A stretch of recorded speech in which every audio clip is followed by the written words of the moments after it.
국내 최초였던 맛집 탐방 방송 신의 침방울 6년 만에 특별 방송으로 돌아왔습니다. 합정 모카라디오에서 들려드리는 신의 침방울 특별 방송 지금 시작합니다. 네, 안녕하세요. 신의 침방울 진행을 맡고 있는 임철웅입니다. 네, 안녕하세요. 민상현 민셰프입니다.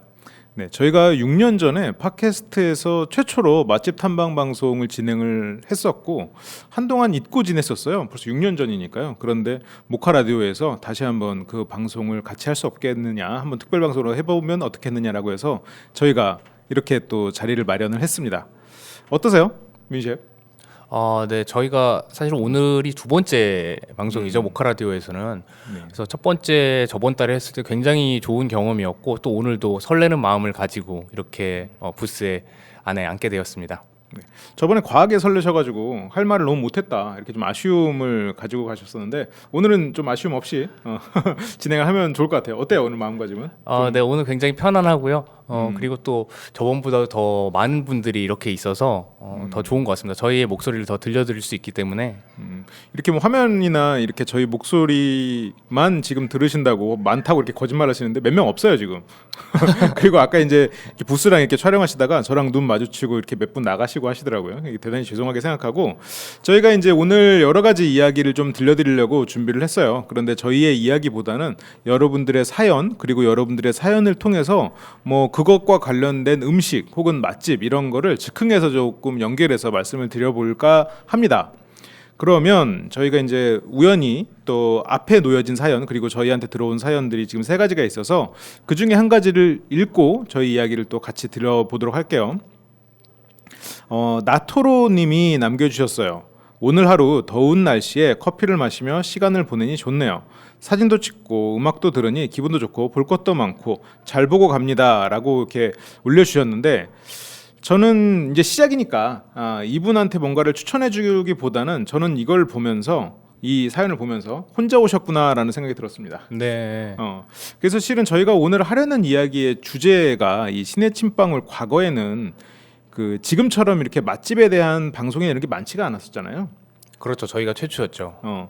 그러다 보니까 이제 저희가 이제 많은 이야기를 좀 할 수가 있었는데 지금 저희가 이제 새로운 이 특별 방송에서 여러분들한테 들려드리려고 이제 고민했던 이야기는 조금 기존과는 지금 너무 어떻게 보면 저희가 시작했던 그런 맛집 방송이 워낙 많다 보니까 오히려 좀 먹는 문화나 이런 쪽의 이야기를 좀 녹여서 하고자 해요. 그래서 이분처럼 지금 혼자 오신 혹은 뭐 혼밥하는 약간 그런 사람들의 이야기로 시작해보면 어떨까 좀 싶긴 합니다. 네. 어때요, 민셰프? 혼밥하는 거 본인 나는 이것까지 해봤다 그런 거 있나요? 저는 일단은 뭐 순댓국집이나 중국집이나 이런 곳까지는 제가 시도를 해봤는데 뭐 그 이상의 난이도를 가진 곳은 시도를 못 해봤거든요. 소장님은 어디까지 보셨어요? 저는 뭐 이게 사람들 보니까 지금 저는 이 모카 라디오 방송을 할 때 많은 분들이 좀 실은 혼자 와 있을 수도 있겠다는 생각을 했었어요. 근데 혼자 와 계신 분은 없네요. 근데 저는 혼자서 가장 많은 시도를 해봤던 게 가장 어려운 시도라고 생각되는 게 뷔페 정도. 뷔페 굉장히 어렵죠. 그때는 네. 저 자신한테 선물을 준다는 생각으로 뷔페에 갔었는데 선물의 가치는 없었어요. 굉장히 부끄러움이 내 몫이었기 때문에 그러고 없었고.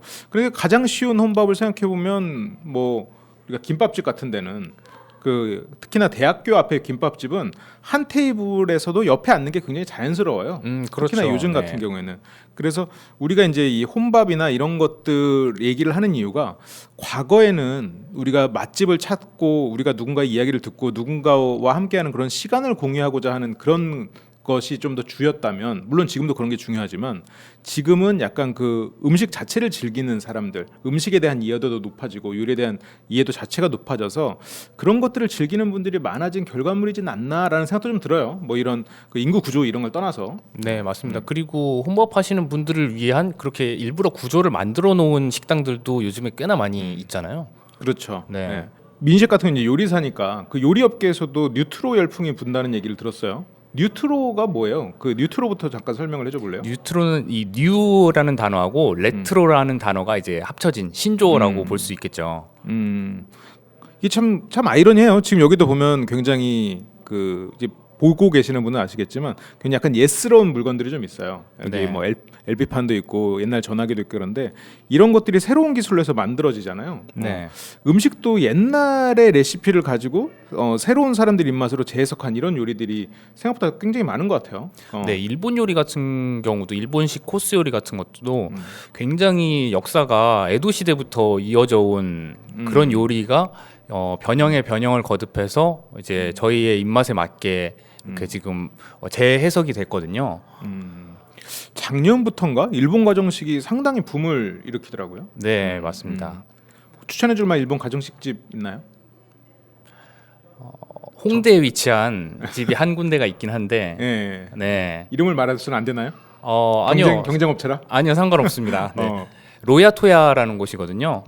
네. 거기가 이제 오픈한 지도 꽤 됐고 나름 홍대의 서주대감으로 자리를 잡았는데 굉장히 가정식을 정갈하게 하고 또한 이렇게 너무 옛 것을 그대로 가져왔다기보다는 좀 재해석한 그런 시각들이 훌륭한 요리를 만들어내는 곳인 것 같아요. 그러니까 예전에는 나 옛날 뭐 이렇게 좋아해 그럼 약간 촌스럽고 좀 새로운 거 한때는 물론 이게 지금은 굉장히 유치하고 말도 안 되는 이야기지만 막 파스타 하면은 굉장히 막 세련된 음식 그리고 가정식 이러면은 왠지 돈 주고 사 먹으면 아까운 음식 약간 이런 느낌이었단 말이에요. 근데 이제는 그 트렌드 자체가 약간 마이크로해지면서 이 사람의 트렌드 저 사람의 트렌드 이런 게 존재하는 것 같아요. 너만의 트렌드 나만의 트렌드 이런 것들이 무수하게 많은 마이크로화가 되면서 네. 지금 뭐 예를 들어서 일본 가정식도 생각해보면 뭐 옛날로 생각해보면 조금 촌스러울 수 있는 그런 느낌이잖아요. 네. 근데 이게 이런 것들이 굉장히 또 세련된 트렌드 하나하나가 세련된 그러면서 그 맛집을 찾아다니는 자기의 취향 자체가 좀 용기를 얻을 수 있는 그래서 이런 예를 들어서 맥심 모카 골드를 가지고 내가 이거를 이렇게 테이크아웃 해가지고 이런 테이크아웃 잔에 갖고 다녀도 이게 좀 다른 카페 이런 비싼 카페에도 기죽들지 않을 수 있는 나의 마이크로 트렌드인 그렇죠. 억지로 끼워 넣어 봤어요. 뉴트로죠, 뉴트로 감성이죠. 그게. 뉴트로. 그래서 여러분들 한번 그 기억을 해두시라고 뉴트로 어디 가서 이제 잠깐이라도 들은 거 썰 풀면 좋잖아요. 그래서 뉴트로 한번 얘기를 한번 해봤고 이런 뉴트로에 관련해서 또 하나 좀 변하고 있는 게 과거에는 가성비라는 말을 많이 썼잖아요. 네, 최근에는 그렇죠. 이것도 좀 바뀌었다면서요. 가성비에서 넘어간 게 가심비라는 단어죠. 마음 심자를 써서. 네. 그것도 조금 오래된 얘기 같아요. 예. 그래서 이런 가심비가 이제 지금은 가잼비라고 해서 재미를 추구하는 소비자들을 뜻하는 이런 펀슈머들이라고 하죠. 어떻게 보면 지금 이 방송을 들으러 와주신 분들도 약간 펀슈머에 속하시는 분들이 많지 않을까. 네. 어떻게 보면 즐거움을 위해서 여기까지 와서 지금 시간을 쓰고 이런 데서 저희의 방송도 귀 기울여 듣고 이러고 계시는 거잖아요. 그렇죠. 단순히 뭐 커피를 마시러 오셨다기보다는 뭐 이런 것들을 여러 가지 체험하고 네. 어떻게 보면 이 모카 라디오 자체가 약간 펀슈머를 타겟으로 한 그런 시도가 아닌가 싶은 생각도 좀 들어요. 네, 맞습니다. 그러다 보니까 이게 그 민셰프 같은 요리사나 이런 음식업을 하는 분들은 더 힘들어졌을 것 같아요. 예전에는 내가 요리만 맛있으면 되지 아니면 뭐 인테리어만 잘해놓으면 되지 이거였는데 이제 사람들한테 즐거움을 줘야 되니까 그렇죠. 즐거움에 집중하기보다는 그러니까 즐거움도 주면서 또 본질에 집중해서 뭐 이런 오락적인 홍보로 너무 이어지지 않게 네, 그런 것들을 고려해야 되는 것들이 많아졌죠. 그러다 보니까 이게 참 힘든 것 같아요. 예전에는 음식 사진 이런 게 잘 나오면 또 그래도 그나마 괜찮았는데 네. 이제는 거기에 플러스 알파가 얹어졌잖아요. 그렇죠. 그래서 음식 사진과 더하기 그 음식에 담긴 스토리, 이야기 이런 것까지 이제 더해져야 되는 세상 이제 머리를 안 쓰면 살아남을 수가 없는 시대가 돼버린 것 같아요. 먹고 살기 힘들어졌어요. 먹고 살기 이따가도 잠깐 얘기를 하겠지만 그 식당을 오픈하겠다는 분들이 굉장히 많잖아요. 네. 아마 요리사니까 더 많이 들을 것 같아요. 그렇죠. 근데 이게 뭐 보통 이 친구분들이나 가족분들이 그 본인이 하는 음식을 먹어보고 야 진짜 맛있다. 너 이거 식당 한번 차리면 대박 나겠다라고 얘기를 하는 경우가 많잖아요. 그런 얘기를 듣고선 너무 이렇게 바로 식당 창업을 생각하시면 안 된다라는 말씀을 좀 드리고 싶어요. 그러니까 이제는 더 이상 음식만 갖고 식당하는 시대가 아니다라는 거죠. 재미를 줘야 된다. 네, 그렇죠. 그리고 또한 이 음식 맛 보다는 또 막상 가게를 차려서 운영을 한다는 것은 여러 가지 변수들이 너무 많고 고려해야 될 것들이 굉장히 많아지거든요. 실은 제가 이 팟캐스트를 이제 6년 전, 그때 이제 7년 정도 된 것 같아요. 그 7년 전에 팟캐스트를 처음 시작을 하고 이제 신의 침방울 그 말고 이제 다른 저희 LBC에서 했던 다양한 방송 중에서 이제 팬분들이 찾아오시면서 제가 제 방을 그때 개조를 해서 그냥 카페처럼 만들었었어요. 네, 그렇죠. 그래서 이제 오시는 분들한테 커피를 한 잔씩 내드렸었는데 그게 어느 순간 동네 분들이 와서 커피를 한 잔 달라고 하시는 거예요. 그래서 이거 카페 장사가 되겠는데? 그래서 그걸 진짜 상업용 카페로 바꿨죠. 그런데 되기는 개뿔 안 되더라고요. 그게 그러니까 음식은 더 심하겠죠. 그래서 그 당시에는 막 하루에 3만 원 매출 올리고 막 박수 치고 이랬었죠. 물론 이제 지금은 이제 좀 안정화가 됐지만, 네네. 그래서 만약 그 사람들이 제가 이제 대학에서 이제 학생들을 가르쳐봐도 그 친구들이 막 그래요. 교수님은 막 카페도 하고 이렇게 막 강의도 하니까 되게 좋겠어요라고 하는데 카페에 대한 로망을 저는 그때 굉장히 가능하면 최선을 다해서 산산조각 내줍니다. 카페는 니네가 생각하는 그런 로망이 존재하는 곳이 아니야. 네. 카페에 손님으로 갔을 때만 존재하는 로망이지라고 얘기를 해줍니다. 음식점은 더 심할 것 같아요. 그렇죠. 막상 먹는 것보다 이제 운영을 한다는 입장에서는 굉장히 안 보이는 것들이 굉장히 많습니다. 그 재고 관리부터 네. 그 대량으로 음식했을 때 내가 생각하는 음식 맛이 안 나왔을 때 그 요리사로서의 자괴감 같은 것도 있을 수 있을 것 같아요. 그렇죠. 내가 한 그릇 한 그릇 만들었을 때 정말 최선을 다해서 만들었을 때 이렇게 맛있는 음식인데 이렇게 막 많은 손님들에게 이걸 하다 보니까 내가 생각하는 수준의 음식이 안 되면 그때 그 괴로움이 있을 것 같아요. 그리고 음식을 굉장히 맛있게 만들어 놔도 사실 마케팅이 굉장히 중요한 부분이잖아요. 그래서 요즘에는 진짜 인스타 맛집이라고 하죠. 맞아요. 예. 그래서 인스타에 올릴 만한 사진이 잘 나오는 곳에 또 사람들이 많이 몰리는 경향이 있거든요. 그래서 그런 것들도 고려를 해야 되고 참 음식만으로는 승부하기가 어렵습니다. 민 셰프는 맛집을 찾아다닐 때, 맛있는 집을 찾으러 갈 때 인스타를 봐요? 저 인스타는 보지 않습니다. 뭘 참고합니까? 주로 지인들의 추천을 많이 좀 받는 편이고요. 네. 이거 지연 이런 거 안 좋은 거 아니에요? 그게 지연을 이용한 그게 되나요? 이게 좀 새로운 걸 탐색하고 싶을 때는 하긴 근데 민셰 같은 경우에는 워낙 요식업계 쪽에 발이 넓다 보니까 이게 가능한데 저 같은 일반인은 지인으로만 가지고 맛집을 찾는 건 쉬운 일이 아닐 것 같아요. 그럼 뭐 동네별로 이렇게 좀 거주하시는 분들한테 직접 여쭤보는 게 이렇게 좀 좋은 방법이 될 것 같아요. 이게 참 여우와 우리가 학이 같이 식사를 할 때 여우가 학한테 핥아 먹으라고 한 거랑 비슷하네요. 왜냐면 동네마다 친구가 없어. 굉장히 아는 사람이 별로 없어요. 굉장히 많으시잖아요. 아니에요. 아는 사람이 있는 사람이 얘기고 그렇죠. 근데 아는 사람들의 커뮤니티나 아니면 뭐 동네 커뮤니티에 이렇게 슬쩍 글을 올려서 물어보는 것도 방법이겠네요. 그러면 물론 그런 뭐 어떤 지역 모임의 카페 같은 것들이 이제 개설돼 있잖아요 인터넷에. 그런 곳에도 정보가 있을 수 있습니다. 오히려 그런 데서 솔직한 말을 들을 수도 있겠네요. 그렇죠. 물론 약간 개인 취향에 달린 것들을 이어서 호불호가 갈릴 수는 있지만 그런 것도 새로운 시도가 될 수 있겠다는 생각이 들어요. 주변 지역마다 친구가 있을 수는 없으니까. 민셉처럼 그래요. 그러면 사연을 하나 읽어보고 사연에 관련된 이야기를 짧게 나눠보고 음악 하나 들어볼게요. 한번 사연 읽어줘 보시겠어요? 네, 순이님께서 보내주신 사연입니다. 열심히 일하다 낸 꿀같은 반차. 요니랑 낮에 나왔는데 햇빛 받고 광합성하고 다니는 기분이 너무 좋아서 여기까지 걸어왔어요. 커피도 맛있고 과자도 맛있고 라고 보내주셨습니다. 네, 그럼 이 순이님한테 어떤 음식을 추천해주고 싶으세요?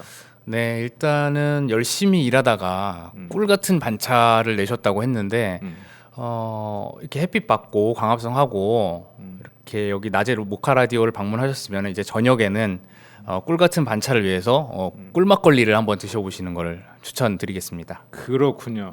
저는 개인적으로 이분이 이제 꿀같은 반차를 냈는데 꿀막걸리를 추천해 주는 건 좀 아니란 선택이라고 봅니다. 그 요리사로서의 책무를 다하지 않았다고 봐요. 왜 그렇죠?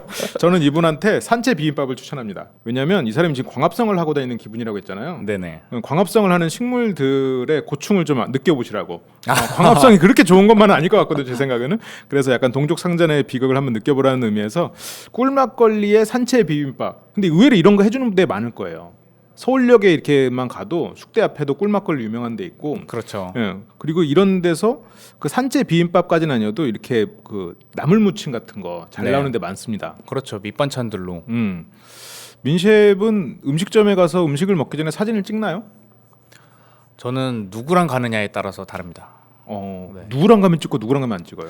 굉장히 불편한 사람과 가면 네. 뭔가 찍기가 좀 꺼려지지 않나요?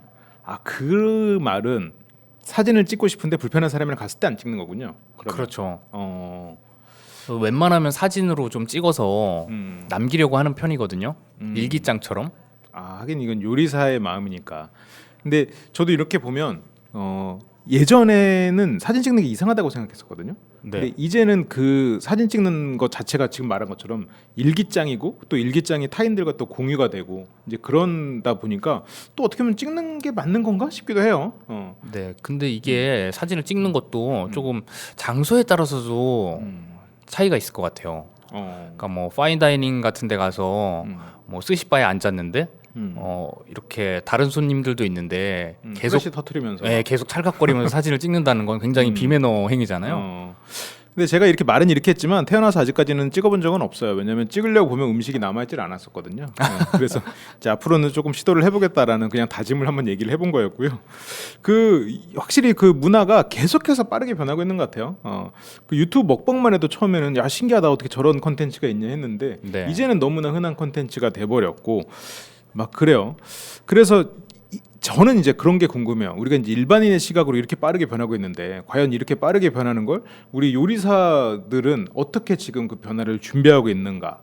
혹시 그런 거 생각하고 있는 게 있어요? 어떤 변화에 대해서 앞으로 대비하고 있는. 여기서 이제 저는 조금 디테일하게 물어본다면 예전에는 우리나라가 팁을 안 줬거든요. 네. 근데 앞으로는 줘야 되나 싶기도 해요. 근데 사실 그 이제 뭐 고급 식당 같은 경우에는 메뉴판에 기재가 돼 있습니다. 뭐 봉사료 및 세금이 포함된 가격입니다. 라고 이렇게 기재가 돼 있거든요. 근데 뭐 주시고 싶으면 주셔도 상관없어요.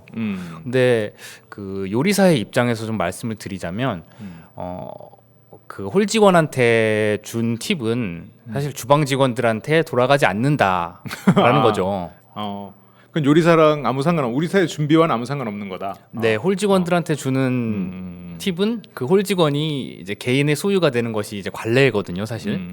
그렇기 때문에 요리사한테 특별히 팁을 주고 싶다라고 하신다면 건네줄 때 주방장님께 좀 전달해 주세요. 잘 먹었다고 이렇게 말씀하시면서 드리는 게 하나의 방법이 될 것 같습니다. 그렇군요. 저는 그 얼마 전에 그 조금 젊은 친구들 사이에서 인기를 끌었던 콜라보를 봤어요. 그 조리뽕 베스킨라빈스의 조리뽕 아세요? 아이스크림이 조리뽕 그 아이스크림이 조리뽕으로 나왔어요? 네네. 그게 상당히 이슈가 됐었고 젊은 층들은 인기가 있었거든요. 근데 이게 재밌는 게 조리뽕은 크라운이잖아요. 네. 베스킨라빈스는 SPC고 네. 그 어떻게 보면 두 대기업이 콜라보를 한 거였었어요. 네. 그런 것들이 참 재밌었어요. 이런 거는 이제 다른 업계에서는 되게 흔한 일이잖아요. 뭐 마이크로소프트랑 소니가 이번에 뭐 합작을 해서 그 클라우드를 공유한다거나 아니면 네네. 뭐 영화 쪽에서는 예전에 뭐 람보와 코만도가 같이 한 영화에서 나온다거나 뭐 나중에는 뭐 고질라와 킹콩 싸우는 거 나온다거나 뭐 많잖아요. 그렇죠, 그렇죠. 그런데 이런 요리 업계에서는 어떻게 보면 지금 조리뽕 아이스크림 같은 게 좀 새로운 시도 같았었거든요. 네, 그게 어떻게 보면 이제 아까 말씀드렸던 펀슈머들을 좀 네. 겨냥한 그런 마케팅이지 않을까 싶네요. 그렇군요. 그 민셰프도 이런 요리 같은 거에서 만약 콜라보를 한다면 야 나는 이런 거 한번 합친 거 먹어보고 싶다 이런 거 있어요?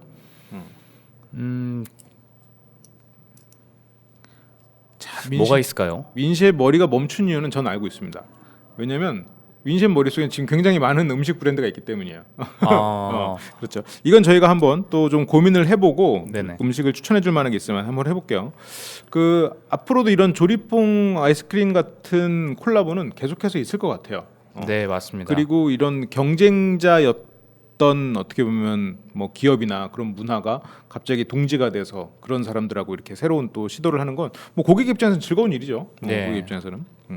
자, 저는 또 그러면 새로운 사연을 읽고 그 사연에 대한 이야기를 조금 풀어나가 볼게요.